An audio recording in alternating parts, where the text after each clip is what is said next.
सभी भक्तों को जय बाबा की। एक बार फिर मैं आप सभी भक्तों के समक्ष उपस्थित हुआ हूँ भक्ति सागर पंचद्वार बराड़ा धाम चैनल के माध्यम से। आज हम बात करेंगे कि धर्म विरोधी बात कौन करता है, धर्म विरोधी इंसान कौन है और धर्म के नाम पर भ्रम का माया जाल कौन फैला रहा है। आप लोगों के कुछ भी समझ में नहीं आ रहा है कि दुनिया में चल क्या रहा है। आखिर ये धर्म के नाम पर इतने वाद विवाद क्यों हो रहे हैं? क्या कारण है कि हम इंसानों का जीवन मुश्किल भरा होने वाला है? सभी लोग तो यही जानते हैं कि धीरेन्द्र शास्त्री एक धर्म गुरु के नाम पर उभर कर सामने आए हैं इस समाज के बीच में, और देवकी नंदन जी ये तो महाधर्म गुरु हैं। ये तो अपने आप को यही समझते हैं कि मुझसे श्रेष्ठ कोई है ही नहीं, मुझसे ज्ञाता कोई है ही नहीं। जब भी इंसान के अंदर अहंकार आया है तो वो इसी प्रकार की धर्म विरोधी बातें करता है, अन्य धर्मों का विरोध करता है। और जहां पर विरोध उत्पन्न होता है तो वहां पर अनेकों परिस्थितियां कठिनाइयों वाली उत्पन्न होती हैं, जो कि उनके जीवन में तो बाद में उत्पन्न होती हैं, लेकिन उससे पहले उनके प्रिय भक्तों के जीवन में ही ये कठिनाइयां उत्पन्न हो चुकी होती हैं। मेरी बातें तो हमेशा आप लोगों को बुरी लगती है कि आप हमारे गुरु के बारे में इस प्रकार की बातें क्यों बोल रहे हैं, उनके नाम को, उनकी छवि को दाग लगाने की कोशिश क्यों कर रहे हैं। दाग तो महाकुंभ के समय में ही लग गया था, धीरेन्द्र शास्त्री और देवकी नंदन के दामन में।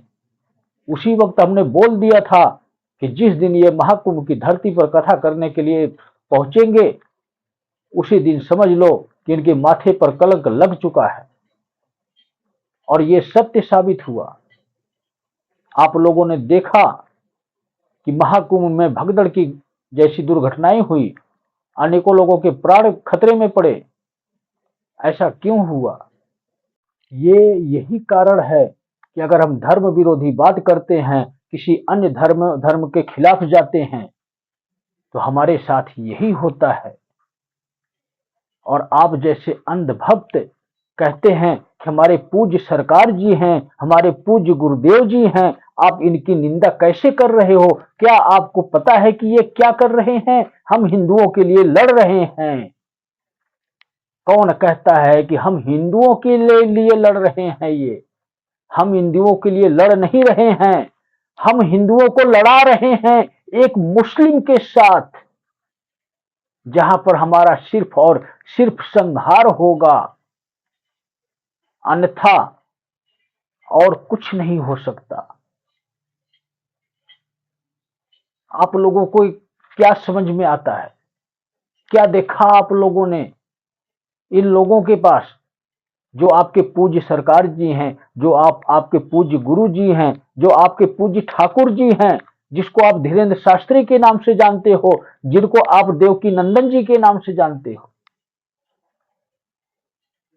धर्म विरोधी बातें तो सिर्फ ये करते हैं, अन्य कोई कथावाचक नहीं कहा कि अन्य कोई जात धर्म नहीं होना चाहिए। सिर्फ यही दो लोग अहंकारी पुरुष हैं जिनको और कुछ भी देखना पसंद नहीं है। सिर्फ हिंदू धर्म होना चाहिए, सिर्फ सनातन धर्म होना चाहिए। यहां तक कि देवकी नंदन जी कहते हैं कि सनातन बोर्ड भी होना चाहिए। मैं उनसे सवाल करना चाहता हूं, आपको सनातन बोर्ड चाहिए, कोई बात नहीं, एक समय के लिए मैं मान लेता हूं कि ये सनातन बोर्ड होना चाहिए, लेकिन क्या अन्य धर्म, उनको बोर्ड की आवश्यकता नहीं है? उनके पास भी इस प्रकार की संपत्ति होनी चाहिए? मैं तो सिर्फ इतना जानता हूं कि सत्य सनातन धर्म की स्थापना होनी चाहिए। हमें किसी बोर्ड की आवश्यकता नहीं है। जो भी बोर्ड है उसको भी हमेशा के लिए निरस्त होना चाहिए। कोई भी ये नहीं कहता होगा कि हमें धर्मों के अनुसार जीने का अधिकार प्राप्त होता है। हमें किसी बोर्ड की आवश्यकता नहीं है। हमारे रक्षक तो स्वयं भगवान होते हैं, अल्लाह होते हैं, वाहे गुरु होते हैं, यीशु मसीह होते हैं। जिस धर्म में रहते हैं, जिस धर्म के जो भगवान हैं, वो होते हैं। कोई भी सनातन बोर्ड या कोई भी वक्फ बोर्ड या कोई अन्य बोर्ड हमारे धर्म की रक्षा नहीं कर सकता। सिर्फ हमारा अपना स्वयं का ज्ञान ही हमारे धर्म की रक्षा कर सकता है। जब उनको यही ज्ञान नहीं है, उनको तो सिर्फ द्वेष भाव उत्पन्न करना आता है। अन्य धर्मों में हिंदू धर्म के नाम पर, सनातन धर्म के नाम पर इतना बड़ा विद्रोह पैदा किया इन्होंने। इस भारत देश में सबसे बड़े देशद्रोही भी यही देवकी नंदन जी और धीरेन्द्र शास्त्री जी हैं। इन बातों को कोई भी मीडिया वाला, न्यूज वाला भी नहीं रखता है।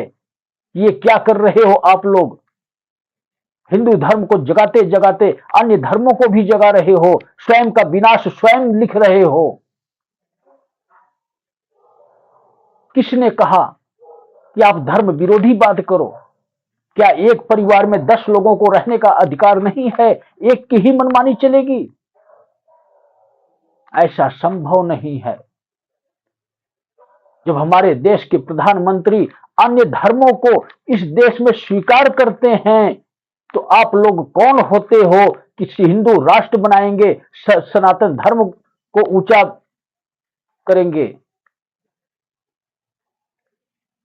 जिस देश में हैं, जिस देश का राजा स्वयं ये चाहता है कि अन्य धर्म के लोग भी रहें,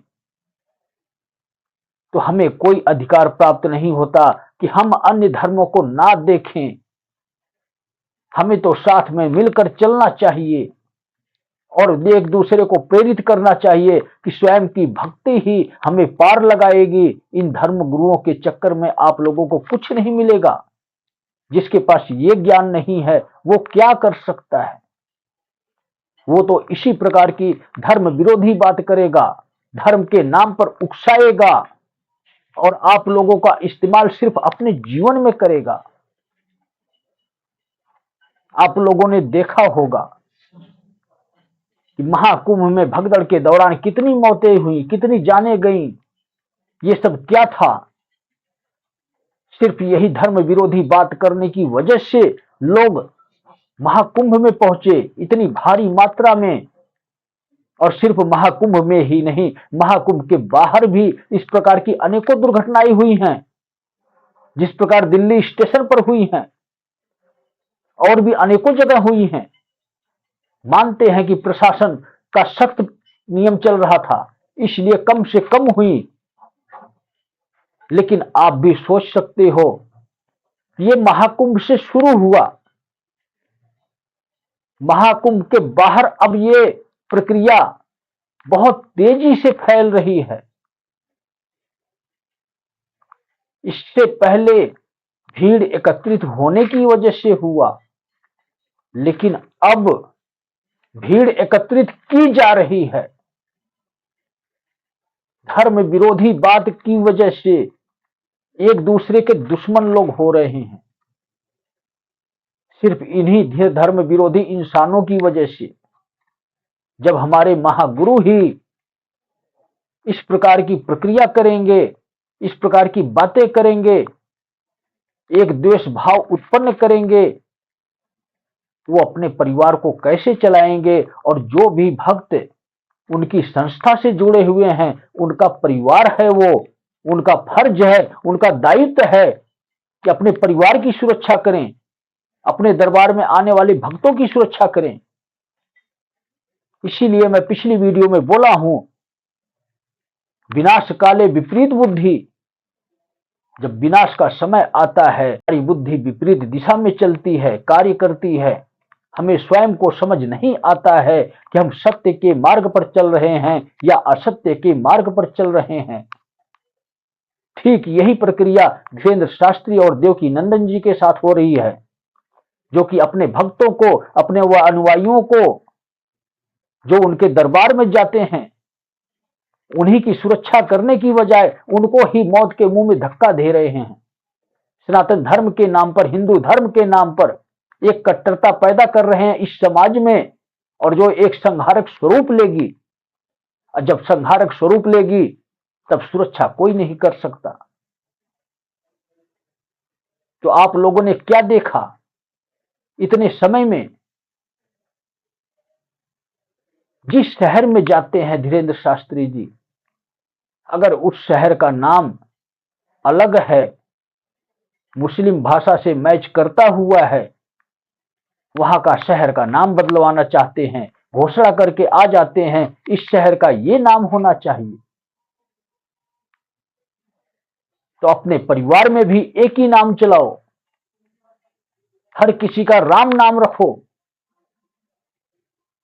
इतना आप याद रखना, इस युग परिवर्तन के दौरान असत्य के मार्ग पर जो भी चलेगा, कोई भी ऐसा देवी देवता इस पृथ्वी पर मौजूद नहीं है जो उसकी सुरक्षा कर सके। सुरक्षा सिर्फ उस इंसान की ही होगी जिसके अंदर इंसानियत जागृत होगी और जो शिव को अपनाएगा। अन्यथा चाहे राम हो, चाहे घनश्याम हो, चाहे हनुमान हो, कोई भी उसके प्राणों की सुरक्षा नहीं करेगा। ये वो समय चला गया जिस अहंकार में आप लोग जीते हो कि हमारी सिद्धियां कार्य करेंगी, हमारी दैविक शक्तियां कार्य करेंगी। अब वो टाइम चला गया है। अब ये शिव युग आरंभ हो चुका है और इस शिव युग में शिव की इच्छा से शिवगण कार्य करते हैं और शिवगण उसी को सुरक्षा प्रदान करते हैं जिसके गले में शिव की माला होती है, जो शिव के बताए हुए मार्ग पर चलता है। सिर्फ यही सत्य है। अगर आपके पास पर्चा देख बनाने की इतनी शक्ति है तो अपना स्वयं का पर्चा तैयार कर लो। देखो तुम्हारे पर्चे में तुम्हारे प्रभु श्री राम तुमको बचाते हैं या महाबली हनुमान बचाते हैं।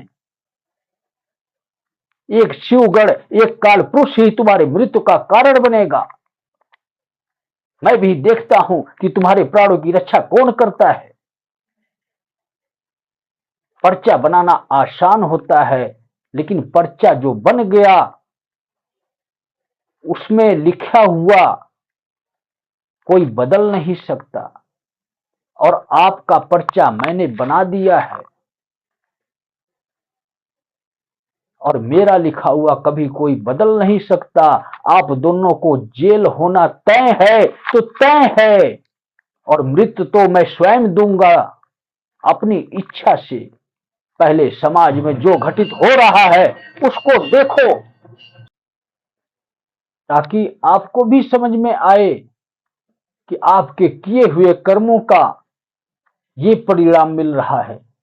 सिर्फ मैं ही नहीं, पूरी दुनिया सजा भुगत रही है, सिर्फ मेरी गलती की वजह से। सारा कुछ आपके आंखों के सामने दिखाने के बाद आपको मृत्यु की सजा मिलेगी और अगला जन्म छोड़ो, जन्मों जन्मांतर तक ये सजा आप दोनों को मिलती रहेगी। जितने जन्म होते जाएंगे उतनी सजा ही बढ़ती जाएगी। विपरीत दिशा में ही आपको सजा मिलेगी। आपकी जितनी सजा है उससे कहीं 4 गुना कष्ट दिया जाएगा। यही सत्य है, यही आपकी कुंडली कहती है। अपनी कुंडली दिखाओ किसी सत्पुरुष ब्राह्मण को, दूसरों के पर्चे में ना पढ़ो, पहले अपना पर्चा देखो। तुम्हारे पर्चे में तुम्हारे जीवन की कौन सी लीला लिखी हुई है।